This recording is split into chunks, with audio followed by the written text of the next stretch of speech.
Welcome friends. நாம் இன்றைக்கி கரும்பு சாறு வாங்கி அதில் ஒரிஜினல் நாட்டு சர்க்கரை வீட்டில் எப்படி செய்யலாம் ப்ரிப்பேர் பண்ணி பார்க்கலாம் அப்படின்னு தான் இந்த வீடியோ. இதுக்கு நான் 1 லிட்டர் பாட்டிலில் 1 லிட்டர் அளவுக்கு கரும்பு ஜூஸ் வாங்கியிருக்கிறேன். இது லெமன் ஜிஞ்சர் எதுவுமே சேர்க்கலை, ப்ளைனாக தான் வாங்கியிருக்கேன். நீங்கள் வாங்கினீங்கன்னா இந்த மாதிரி கேட்டு வாங்கிக்கோங்க. லெமன் ஜிஞ்சர் எதுவும் சேர்க்காமல் வாங்கிக்கோங்க. அப்போ தான் நம்மளுக்கு அதில் இருக்க ஒரிஜினல் நம்ம எதுவுமே சேர்க்காமல் இதை நம்ம செஞ்சு பார்க்கலாம். ஃபஸ்ட்டு இதில் இருக்கக்கூடிய அந்த கரும்பில் உள்ள அந்த தூசுகள் எல்லாத்தையும் ஃபஸ்ட்டு ஒரு பாத்திரத்தில் நம்ம ஃபில்ட்ரு பண்ணி எடுத்துப்போம்.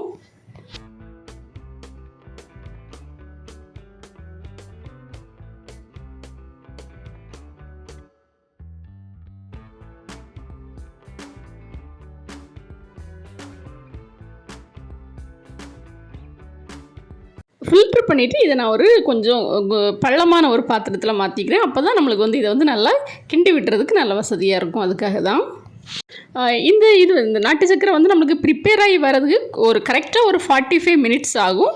நீங்கள் ஒரு 35 மினிட்ஸ் நீங்கள் பக்கத்தில் நிற்கணும் அப்படிங்கிற அவசியம் இல்லை. லாஸ்ட் ஒரு 10 மினிட்ஸ் மட்டும் நீங்கள் பக்கத்தில் நின்னால் போதும். ஃபஸ்ட்டு இது கொதிக்கிறது வரைக்கும் தீயை ஜாஸ்தி வச்சுட்டு, இது நல்லா கொதி வந்ததுக்கு அப்புறமா நாம் நல்லா மைல்டாக தீயை வச்சுட்டு அப்பப்போ நாம் கிளறி விட்டுக்கலாம். ஃபஸ்ட் ஒரு 35 மினிட்ஸுக்கு மட்டும் அப்பப்போ கிளறி விட்டுப்போம். நல்லா மைல்டாக கொதிச்சதுக்கு அப்புறமா மைல்டான தீயில் வச்சுக்கோங்க.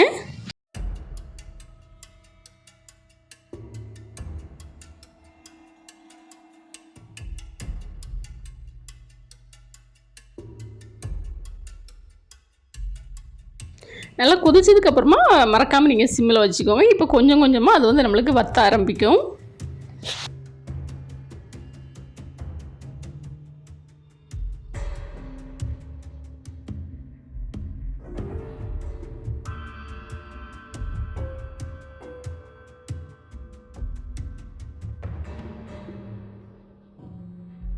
இப்போ கரும்பு ஜூஸ் 1 லிட்டர் ஒரு 1/2 லிட்டர் அளவுக்கு ஆயிடுச்சு. அந்தளவுக்கு இது வத்திருச்சு. இப்போ ஒரு 1/4 லிட்டர் அளவு தான் இருக்கும். 3/4 லிட்டர் நல்லா வற்றி வந்துச்சு. இனிமேல் நம்மளுக்கு சீனி பதம் அந்த பக்குவத்துக்கு நம்மளுக்கு வர ஆரம்பிக்கும். அதுக்கப்புறமா நீங்கள் பக்கத்தில் நின்று கிளறி விட ஆரம்பிக்கணும். நான் இது நான்ஸ்டிக் பேனில் பண்ணுறதுனால நான் இதில் தேங்காய் எண்ணெய் ஆட் பண்ணலை. நீங்கள் வேறு பாத்திரத்தில் பண்ணினீங்க அப்படின்னா இந்த அளவுக்கு வத்த ஆரம்பித்ததுக்கப்புறமா ஒரு 2 டேபிள் ஸ்பூன் அளவுக்கு தேங்காய் எண்ணெயை கொஞ்சம் கொஞ்சமாக அப்பப்போ ஆட் பண்ணிக்கோங்க. அப்போ தான் உங்களுக்கு அந்த பாத்திரத்தில் ஒட்டாமல் வரும். அதுக்காக தான் நம்மளுக்கு இப்போது ஃபஸ்ட்டு இருந்த கலரை விட இப்போ கலர் கொஞ்சம் கொஞ்சமாக நல்லா அந்த கோல்டன் ப்ரௌனிஷ் கலருக்கு சேஞ்ச் ஆக ஆரம்பிக்கும். ஆரம்பித்ததுக்கப்புறமா லைட்டாக நல்லா அது நல்லா நுர பொங்கி வர ஆரம்பிக்கும். இந்த ஸ்டேஜில் நீங்கள் பக்கத்துலேயே நின்று அப்பப்போ கிளறி விட்டுக்கிட்டே இருங்க. இது நம்மளுக்கு சீனி பதம் அந்த ஒரு நூல் வரும்ல அந்த பதத்தை விட அதுக்கு அடுத்த ஸ்டேஜில் தான் நாம் இதை இறக்கணும். இப்போ இது நல்லா அந்த பேனில் ஃபஸ்ட்டு இருந்த அளவுக்கு இது நல்லா பொங்கி நுரைச்சி வரும்.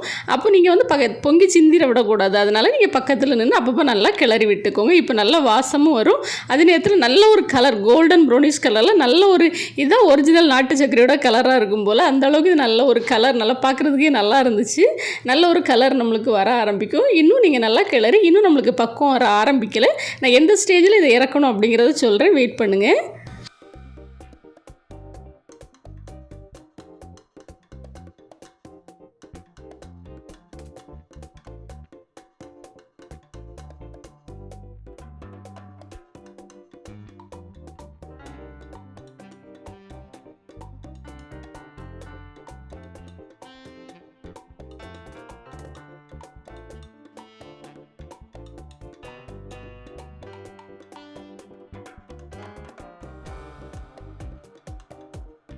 இப்போ நம்மளுக்கு அந்த சட்டியில் ஒட்டாமல் நல்லா அந்த அல்வா மாதிரி சட்டியை விட்டு அப்படி நம்மளுக்கு நல்லா திரண்டு வர ஆரம்பிக்கும்.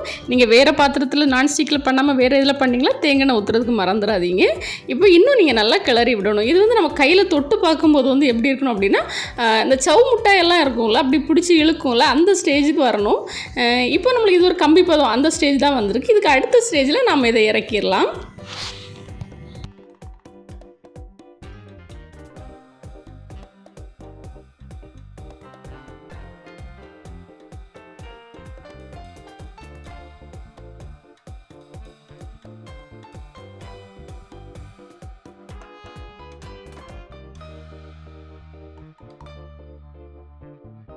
ஒரு ஸ்பூனில் கொஞ்சமாக கோரி கீழே வச்சுட்டு அதை லைட்டாக நீங்கள் வந்து கையில் உருட்டி எடுத்தீங்க அப்படின்னா இந்த மாதிரி திரண்டு வரணும். கையில் எதுவுமே ஒட்டி இழுக்காமல் திரண்டு வரணும்.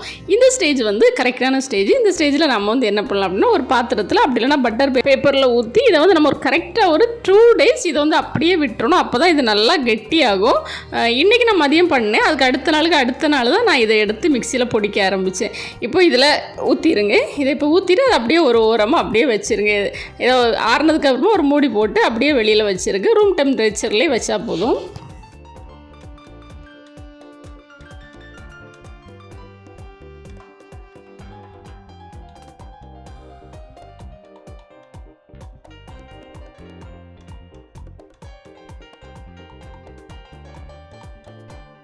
ரெண்டு நாளைக்கு அப்புறமா இதை நான் வந்து இது ஒரு நல்ல ஒரு கெட்டியாக கல் மாதிரி ஆயிடுச்சு. இதை பிடிச்சி எடுக்கிறதுக்கு எனக்கு கொஞ்சம் கஷ்டமாக தான் இருந்துச்சு. நீங்கள் பட்டர் பேப்பரில் இதை ஊற்றிக்கோங்க, அதுதான் பெஸ்ட்டு. நான் இதை அந்த இடிகள் வச்சு நல்லா இடித்து இதை கஷ்டப்பட்டு ஓரளவு இடித்து இலக்கி மிக்சியில் போட்டு அரைச்சிட்டேன். ஆனால் அது நல்ல ஒரிஜினலாக நல்ல ஒரு கலராக வந்துச்சு. சாப்பிடும்போது கூட நல்ல ரொம்ப கடையில் வாங்குறத விட ரொம்பவே இனிப்பாக இருந்துச்சு. இதுதான் ஒரிஜினல் நாட்டு சக்கரை போல். வேறு இதிலலாம் ஏதாவது ஆட் பண்ணுவாங்களா அப்படிங்கிறது எனக்கு தெரியல. நான் எதுவுமே ஆட் பண்ணலை, வெறும் கரும்பு ஜூஸை வச்சு அப்படி தான் பண்ணேன். இப்போ பொடிச்சு எடுத்துகிட்டு இந்த மாதிரி கிடச்சிருக்கு. இதுதான் ஒரிஜினல் நாட்டு சக்கரை. இந்த வீடியோ பிடிச்சிச்சுன்னா லைக் பண்ணுங்கள், கமெண்ட் பண்ணுங்கள், மறக்காமல் சப்ஸ்கிரைப் பண்ணுங்கள்.